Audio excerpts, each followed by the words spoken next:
வணக்கம் ஃப்ரெண்ட்ஸ், காஞ்சிபுரத்துலேருந்து பேசுகிறேன். இங்கே பாருங்கள், இந்த ரோஸ் பார்த்தீங்கன்னா பூக்கடை சத்தத்துலேருந்து வாங்கினு வந்தேன். அதுவும் விவசாயிங்கிட்டேருந்து தான் வாங்கினேன். எனக்கு 1 கிலோ ரோஸ் வந்து 50 ரூபான்னு கொடுத்தாங்க. 2.5 கிலோ வாங்கினேன்.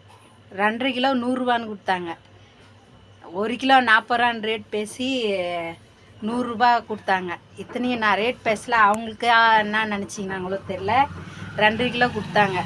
உண்மையாகவே வந்து விவசாயிங்களுக்கு நிச்சயமாக நம்ம சப்போர்ட் பண்ணணும் ஃப்ரெண்ட்ஸ். இங்கே பாருங்கள், எங்கள் ஊர் தெருவில் எடுத்துன்னு போயிட்டு இந்த ரோஸ் வந்து 100 கிராம் 10 ரூபான்னு விற்க போகிறேன் ஃப்ரெண்ட்ஸ்.